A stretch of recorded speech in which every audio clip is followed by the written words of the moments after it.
Good afternoon, everyone, and welcome to the third workshop for Design for Change 2025 competition. As we promote this competition in the last two workshops, you are all invited, whether you're coming from Australia or you are Sarawak students, to submit 4-minute video of your design solution to existed real challenge and join us in the live showcase on 5th of June. Before I introduce and invite our guest speaker to cover this pitch presentation workshop, I would like to go with the acknowledgements of the country. On behalf of the people who participate in this event from Australia and also from Sarawak, I would like to pay our respects to the traditional owners on the land. So I would like to pay respect to the elders, both past, present, of the, again, indigenous people who are protecting these lands and sharing those stories. And of course, a lot of our research are coming from the knowledge that we obtained from this indigenous, especially Australian, nation. So I would like to respect to all this knowledge, and I hope that we have a better connections through this storytelling. And that's why we want you, our students, our champion students with a great idea, innovative idea, to make 4-minute storytelling of video of how your design, your prototype, if it's an application, mobile application, if it's a website, any services that you use from your discipline knowledge to address and unpack a real challenge. Of course, with the collaboration of the industry, that would be amazing to share with the community with the impact that potentially that idea might bring.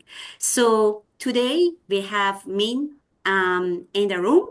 So I would like to invite him to introduce himself and take us to these inspiring slides that I've already seen. And yeah, get excited to see how we can improve our presentation, especially if we want to pitch it to the investors. Thank you so much, Min. Thank you, Bita. I'm just sharing my screen now. Can you guys see that? Yes. Okay, awesome. Great. So my name's Min Sheen Tan, but you can just call me Min. And today I'm going to be presenting on how to pitch your startup idea. And I will go through a few different things today. So we're going to cover off what is a startup, what is a pitch, the structure of a pitch, and some tips and tricks on how to pitch to your audience. So quick intro about me. I am a former food technologist. I'm originally from New Zealand and I've been in Australia for 5 years now. I'm also a user experience designer. I also do lots of speaking. I do emceeing for different conferences, for like specifically tech conferences and startup conferences as well.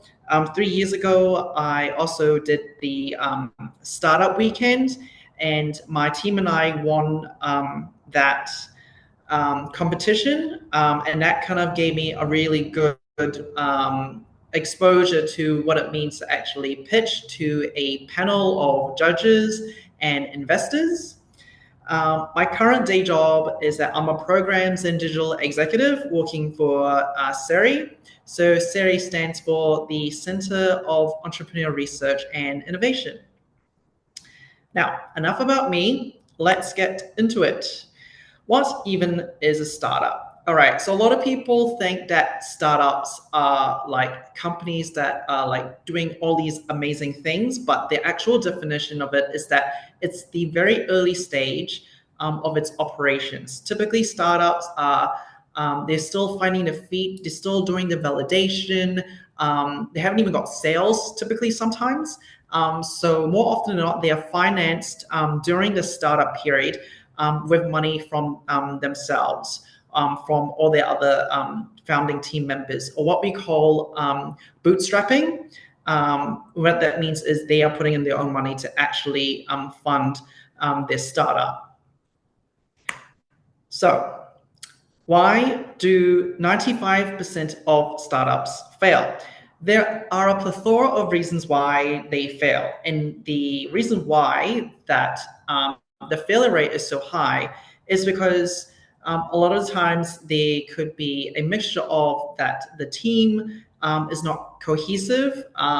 Basically, their founding team might have some cultural issues or some misalignment of where they want to take the startup. And that leads to the lack of vision. So basically, they might have different visions of where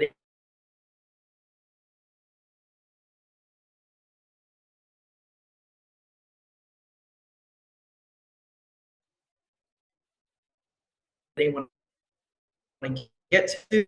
If someone says they're going to purchase something from you, if they've only verbally said it, it actually doesn't mean anything. You have to get everything in black and white.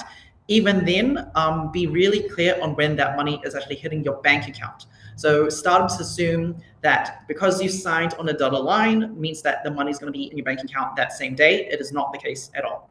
Also, the biggest one is that there's no product market fit. So startups typically haven't done the work around validation. They haven't actually spoken to customers, or that they haven't really finessed what the product is actually trying to solve. And also the biggest one is they just run out of money. But the biggest reason why is also the founders just didn't know how to pitch. And pitching is both an art and a skill that if you are a startup founder or if you are on a leadership team, it is really important you know how to pitch.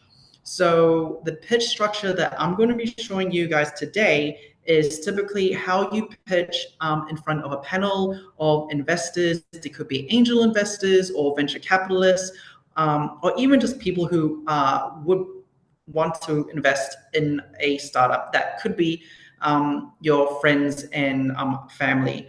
But typically it will be like two investors who have money or sophisticated investors. So what actually is a pitch? A pitch is a short and concise way to convince others that your idea or your startup company is worth backing and supporting. So you want to make your pitch really attractive to investors. Investors typically also have their own metrics. They have their own KPIs.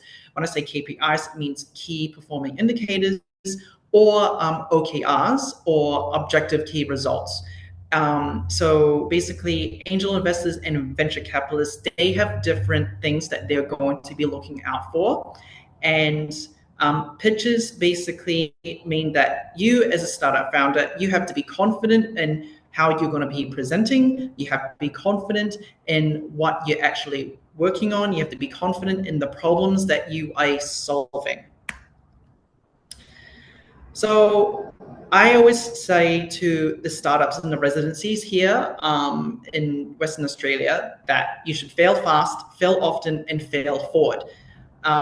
It is because basically when you're doing this journey of being an entrepreneur or a startup founder, you are going to be failing a lot, right? But failure isn't fatal. It's only fatal if you actually stop. So, and that's why when you were pitching, it's gonna feel like you're gonna not feel like you're gonna go anywhere. But like the example of Canva, so Melanie Perkins, she pitched to at least 100 different VCs before she got her first investment. So for some people, you could see that as a failure, but actually she was failing forward because she was learning from every single pitch that she was doing. And as she was pitching to all of those different VCs, she learned something from all of those. So just to lay out the expectation, whenever you are going to be pitching, that you're not going to get investment straight away. It is very lucky if an investor is going to give you money or investment from your very first pitch. Typically, venture capitalists are not all going to invest in you straight away. They will be seeing at least 500 pitches at any given time. And out of 500 pitches, they will only invest in 3 startups or companies that they deem that are worth backing and supporting. So all startups and successful companies are always built from many, many pitches. And I say many, and only like in the hundreds of pitches. And there'll be iterations of the initial pitch that you do. So the structure of a pitch, it goes without saying you must have a cover title. And I'm going to go through like 3 different pitch decks and what they should be covering. So this is actually Airbnb before it was even called Airbnb. So the thing is with a cover title and the things with pitches, the structure is very similar. And I'm showing basically a format that a lot of startups all over the world and Australia use. So typically they will have a logo, they will have a slogan, and they will have a basically like an introduction here. So for Airbnb, the slogan is book rooms for locals rather than hotels. Nowadays, you would say that that slogan is a little bit too long. Slogans typically, if you can, get it down to at least 6 words or less, but that's not like a hard rule. It's basically trying to make your startup memorable to investors so that they know what you do without having to look at your pitch again. And this is a company based here in WA called Eden Towers. So basically, they do like farming in a way that is ultra sustainable. So their slogan is future farming and food company. The slogan is sustainable produce for a healthy future. So that's 1, 2, 3, 4, 5. Is that 6? Yeah, 6 words. Basically, that's a good succinct slogan. And then basically, like you see mushrooms in the background, and it kind of gives you that curiosity. So basically, a cover title should be like, oh, I want to see what they're going to do. And this is another one called Hakio. So basically, they're all about eliminating global waste, and they're all about eliminating waste in the supply chain, which sounds very boring. But as a startup founder, it is your job to actually make your startup and the problem that you want to solve super interesting. So that's just the cover title. And typically, the first thing that you want to talk about is the problem. What is the problem that you are solving in your industry or in your field? And I always say, like, give them a hook, right? So typically, if a pitch allows time, and pitches typically can range from anywhere from 30 seconds, 3 minutes, 5 minutes, to 10 minutes. However, what I've seen in the industry is that 3 minutes is the standard. So your hook has to be really, really good. So the problem for Airbnb, it's like, it's really expensive to book something online, and also hotels just don't connect you with the city in a cultural way. And basically, it's not easy for a host to actually get someone to go into the room. That's probably like their hook. So basically for Hakio, this is basically highlighting, hey, companies waste 1.1 trillion euros due to poor planning. And that straight away is like, whoa, that's kind of like a lot of money. So basically they will be describing that, this is a big industry problem that they have there. And for Eden Towers, they kind of went on the angle of our health is under immense pressure. And basically, what is this problem? Basically, they're saying that, look, these chemicals and preservatives in our crops, and it's going to be dangerous. And basically, it's these supply chains that have compounding problems, and that worldwide we're seeing increase in illnesses. So as someone who is going to be listening to this pitch, you're like, oh, okay, tell me more. So the hook should basically want your audience to kind of like, okay, tell me more. How are you going to be solving this problem? You told me the problem, right? And you've given me some stats, you've given me some numbers around the problem. How are you going to solve that? So this is an optional slide around either the vision or the market potential. So I was saying before that because 3 minutes is not a lot of time, it's 180 seconds, and that goes very quickly. So this slide, this vision or market potential slide, is only like placed there if you have the time and if it's actually relevant to how your solution is going to solve that. So for Airbnb, they're talking about, hey, look, there's like over 2 billion trips booked worldwide, and basically, like they're talking about what is the budget in online for the serviceable available market.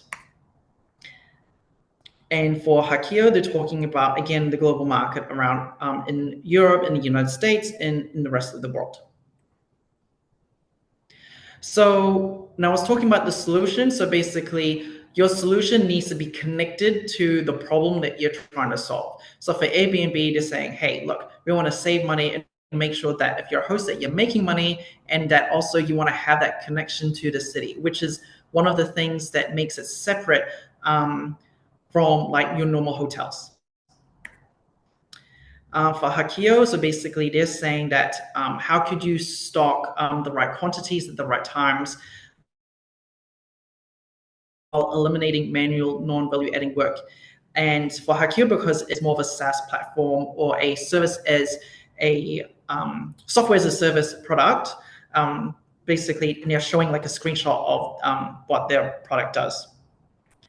And for Eden Towers, they're saying they take the traditional farm, supply chain, food production model and vertically integrate and transform the supply chain. So when you're talking about the solution, it'd be slightly high level, and then you'll have more time to actually talk about if you had like traction or not. So again, a competition slide is only given if time allows you to showcase if you have if it's like within 3 minutes, or it's actually going to be leading into how you made like your traction. So basically for Airbnb, they're saying, look, they're more affordable, and it's also they have like an online like transaction too. So basically they're demonstrating their unique selling point. So for their validation and traction, so Hakio we're talking about like basically how they were able to get more revenue, or how they were able to save like they do the cost savings for some customers. So for Eden Towers, they produce clean, nutrient-rich value for money, food, and deliver this in hours. And basically, they just showcase a model of how that could work. And typically, if you were going to say, for example, in 6 months, we got our first 2 customers, and you can actually just say that. You don't necessarily have to present it, only if you want to, and if you feel that those numbers are significant for your audience. Also, it's important for your audience, especially for the investors, that they want to see what the business model is. So for Airbnb, they basically say, we'll be taking 10% commission on each transaction. So they say on average, there's a $20 fee. But mind you, this Airbnb slide deck is like their very, very first slide deck. So this is why it looks so basic. But I just want to illustrate that the principles of what they're showing is pretty much like there, and it hasn't really changed all that much. And also, if you have a team, always showcase who your team is and who you work with. So this is Airbnb's initial founding team, and this is for Hakio. So basically, they said it's always worth showing your qualifications, show your credibility, and show as well where they've worked at before, because that kind of gives investors or your audience that confidence that you've done like really great work in the past, and basically they see that your past work is a reflection of your future work as well within your team. So the structure of a pitch, once you've demonstrated your team, and at the end of that, you must always have an ask or a call to action. So your pitch is not going to be ending with just oh, thank you. Like, yes, you should say thank you at the end of a pitch. However, you must have a very clear ask of what you want the audience to do. Are you going to be asking them for investments? Are you going to be having a call out for specific team members with skill sets to join your team? Are you looking to make connections, or you're looking for specific connections in the industries? Are you looking for certain like customers or customer contacts? Have a very clear and specific call to action. So for Eden Towers, they're saying we are now raising capital to scale. And basically they're talking about what they're going to be using that capital for. And once you've done that, have a thank you, and always, if there is time allocated to ask questions in the audience, always make sure that you're going to be asking questions and from your audience. And as well, if you can, include an appendix for anticipated questions, because a lot of the times there's going to be some investor will be asking you, how did you get those numbers?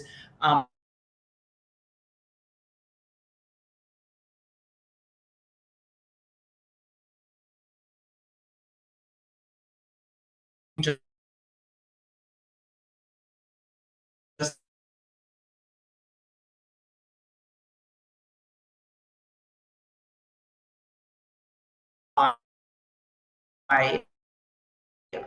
that business model be asking. So if you have that ready to go at the end of it to your audience and potential investor. Practice. I cannot emphasize this, and I coach, and that if you think you've practiced enough, you haven't practiced enough. You have to practice your pitch until you can basically say it in your sleep, right? So basically you need to get to a point where you are confident on the stage. And I always tell the startup founders, like, you don't go up on a stage and say, no. Like, you have to say, you just got off with your hook straight away. Also illustrate that you love your problem and not just your solution. When I say love your problem, like the problem that you were trying to solve, right? And really showcase that you've done your research, you've done your validation, you've done, you actually done the work with like talking to your customers. You've asked them how much they would pay for your solution. You've asked them if they would actually want to use this in their industry or in their line of work. When it comes to the presentation of your slides, simple is best. So when I say simple is best, make sure that you don't have too many images or too many slides on your pitch deck. A lot of technical people are putting graphs and like pie charts and all that on there, but there'd be too much information. If it's too much information, you're going to lose your audience. And if it's like a 3-minute pitch, that is the last thing that you want to do, because they won't know where to pay their attention to. They don't want to pay attention to you speaking or on the slides. So your slides must be simple. And also on top of that, make sure that they are accessible. When I say accessible, you have to actually cater for people who could be colorblind. So make sure that your slides at a bare minimum have to be able to be projected onto a screen. And something to look out for, colors like green and yellow, sometimes on a projector can basically are not legible on especially a large screen. So I think there was one startup conference where basically someone had yellow, and it was just like the bright yellow, and basically no one could read what was on their slide deck. So make sure that you don't fall into that trap. Make sure that you have something that stands out and differentiates you from yourself, but is actually going to be legible. And also when you're pitching, have fun. You got to like showcase that you are confident, you love what you do, and enjoy the stage when you're pitching. Or the audience and your investors are going to see that, right? And even if they don't fully agree with your startup, they don't fully agree with the problem that you're trying to solve, but if they believe in you as a person and they are curious to know more, then you've done your job. And you can do that by having fun. And also ask yourself, if you're an investor, what would you like to see? What would you want to see when someone is pitching, right? So I kind of like highlighted a lot of things that investors, they're typically looking, as I said, for the problem, the solution, your market validation, your team. So those are the things as a bare minimum they would be looking for.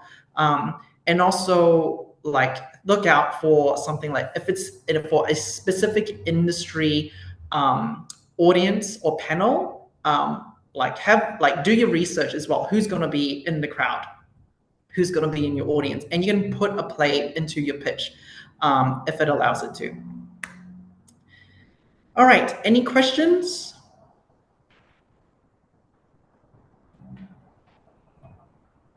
Thank you so much, Min. I guess I would like to ask you this question because you mentioned that you already win one of these pitch Yeah. presentations. So that was about, can you just briefly talk about it? Like we would like to know. I mean, I wanted to ask you to pitch it for us, but I was thinking maybe that's a very harsh question to ask you without. But since you practice, maybe you're ready to pitch it to us. But I just wanted to learn from you. What was your Yeah, idea? sure. So the pitch that won at Startup Weekend was basically it goes like this.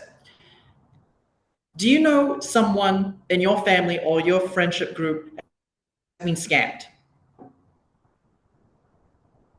All right. So then I'll ask everyone, okay, we're all being like scammed and it's absolutely awful. Then I'll say, we as Australians, we get scammed out $2 billion every year by scams. And basically we're thinking about, older, like vulnerable people who have like funds taken away from them. And at the moment, there's not a lot that the industry is doing to prevent this, right? Because every year it's getting worse and worse and worse. Then I talk about my solution, which is called Scam Alarm. And Scam Alarm is basically, it is a mobile app that links family members to each other so that they're able to prevent scams from happening. So if you're, for example, your grandma or nonna is getting a text or phone call from someone they do not know, it will alert her sons and her grandsons to say, grandma has received this text from this unknown number. And basically, from a family perspective, they can block that interaction with the grandma. So basically, that was the solution I am proposing to Mhm. prevent this from happening. That's an example of the pitch I did initially. Yeah. Yeah, thank you. I Yeah. was just kind of an example of how our students, because again, I was in the internship meet in a meeting with the meet internship meeting with the students and industry. So I've seen a lot of our students working with the industry. They come with kind of addressing with a mobile app or website or some data visualization. They are trying to support a service to the client or industry client. So that was something that I want them to have an idea from, yeah, what you just said. Having said that, so your application, it's offering that to the people who are living in the same country, or someone can get, if my father received this type of, like, can we work from overseas, like outside Australia, or is just working in Australia? The whole idea for it was to work outside of Australia as well. Mm, That basically, obviously, we have family all over the world. and these attacks can happen at any time. Mhm. The whole idea is, as a family plan, that if you have one family member who could not help basically receive the notification that grandma is getting this text, then basically with another family member who can say, hey, I don't know who this is from, I'm going to block it. Mm. All right. Yeah, that's a great idea because a lot of this type of technologies is still it's not really user friendly for some of the elders in our family members. All right. So Yeah. is there any question for Maine? Again, for those students who are going to watch this pitch presentation, that was just a showcase of how the product that you're going to submit to us as part of Design for Change is decided to be a 4-minute video. And that 4-minute video, I just wanted to give you this option of presenting the way that you can hook, as Min mentioned. Start with introducing your challenge and then start maybe the way that I wanted in that 4-minute video. I wanted a bit of time on maybe 1 minute on your design. I'm interested to see how that design and the rationale and that thinking behind the design, which is coming to be introduced as a design solution to the existing challenge. So, but again, you are welcome to use some of these active messages that Min mentioned. So, yeah, we are flexible with how you are going to create your 4-minute video, but this could be the start of something that you would like to do in future. And maybe you are coming with a great idea and you want to come up with your startup with the support of your peers or extended networking. So then that would be something that you will consider, as Min mentioned, basically for aim for 3 minutes for this type of a startup presentation. If we don't have any question, then that means that this is going to be the end of this workshop. Again, we really appreciate your time, Min, to be here and share your experience and talk about these active messages through this short, effective, inspiring page, which can, in fact, hook the problem. Also, the investors,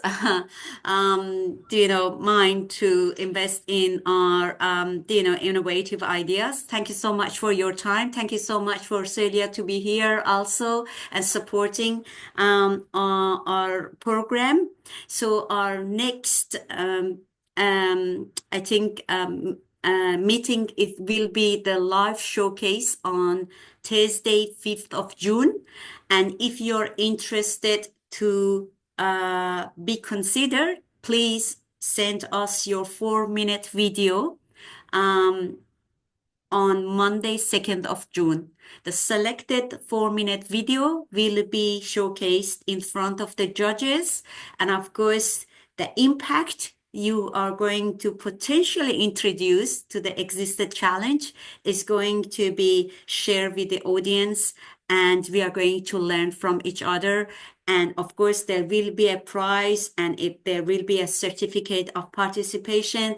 And I encourage all of the students to make a post in LinkedIn and explain about this experience and this storytelling 4-minute video. So please reach out to us if you have any additional information. Otherwise, I look forward to receiving your 4-minute video on Monday, 2nd of June. Thank you so much.